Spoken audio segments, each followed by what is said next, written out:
Magandang araw Pilipinas at welcome sa ating pinakahuling weather update para sa susunod na 24 na oras.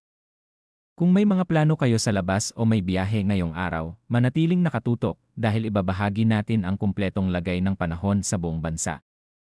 Batay sa 24-hour public weather forecast na inilabas alas 4 ng umaga ngayong ika-18 ng Marso 2026. Ang pangunahing weather system na nakakaapekto sa bansa ay ang Northeast Monsoon o amihan na kasalukuyang nakakaapekto sa Northern at Central Luzon. Simulan natin sa mga lugar na direktang naapektuhan ng amihan. Sa Batanes, Cagayan at Isabela, inaasahan ang maulap na kalangitan na may mahinang pag-ulan. Ang mga pag-ulang ito ay dulot ng Northeast Monsoon at inaasahang magiging mahina lamang kaya wala namang inaasahang malaking epekto sa mga lugar na ito. Samantala sa Metro Manila, Cordillera Administrative Region, Ilocos Region, Central Luzon at sa natitirang bahagi ng Cagayan Valley, inaasahan ang partly cloudy hanggang cloudy skies na may isolated light rains. Ibig sabihin karamihan sa mga lugar ay maaaring makaranas ng bahagyang maaliwalas na panahon, ngunit may posibilidad pa rin ng paminsan-minsang mahinang pag-ulan dahil pa rin sa amihan. Para naman sa natitirang bahagi ng bansa, kabilang ang Visayas at Mindanao, inaasahan ang partly cloudy hanggang cloudy skies na may isolated rain showers o thunderstorms. Ang mga pag-ulang ito ay dulot ng localized thunderstorms na karaniwang nabubuo kapag mainit ang panahon lalo na sa hapon o gabi. Kapag naging malakas ang thunderstorms, maaaring magkaroon ng biglaang pagbaha o landslides, lalo na sa mga mabababang lugar at bulubundukin. Ngayon naman ay tignan natin ang lagay ng hangin at karagatan sa iba't ibang bahagi ng bansa. Sa hilaga at silangang bahagi ng Luzon pati na rin sa silangang bahagi ng Visayas, inaasahan ang moderate hanggang strong na hangin mula northeast hanggang east. Dahil dito ang kondisyon ng karagatan ay magiging moderate hanggang raw na may taas ng alon mula 2.1 hanggang 3.4 metro.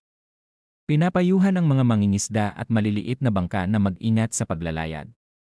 Sa silangang bahagi ng Mindanao, inaasahan din ang moderate hanggang strong na hangin mula northeast hanggang north. Ang coastal waters dito ay magiging moderate hanggang raw na may taas ng alon mula 2.1 hanggang 3.1 metro. Samantala sa natitirang bahagi ng bansa, magiging light hanggang moderate ang lakas ng hangin mula northeast hanggang north at ang karagatan ay magiging slight hanggang moderate na may taas ng alon mula 0.6 hanggang 2.5 metro.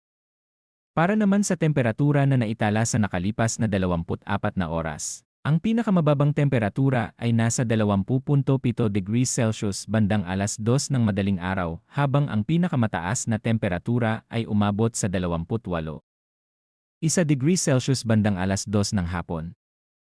Ang relative humidity naman ay naitala sa pinakamababa na 61% bandang alas 11 ng umaga, habang ang pinakamataas ay 85% bandang alas 2 ng madaling araw. Para naman sa astronomical information sa Metro Manila, ang sunrise ngayong araw ay alas 6:02 ng umaga, habang ang sunset ay alas 6:07 ng gabi. Ang moonrise ay alas 5:16 ng madaling araw at ang moonset ay alas 5:27 ng hapon. Ang moon illumination ngayon ay nasa 1% na nangangahulugang halos bagong buwan o new moon phase.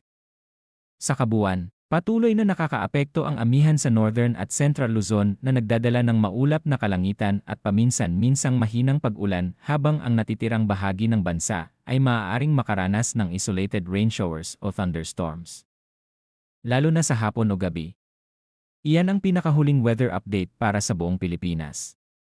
Patuloy na manatiling updated sa mga susunod na advisories at manatiling ligtas ang lahat.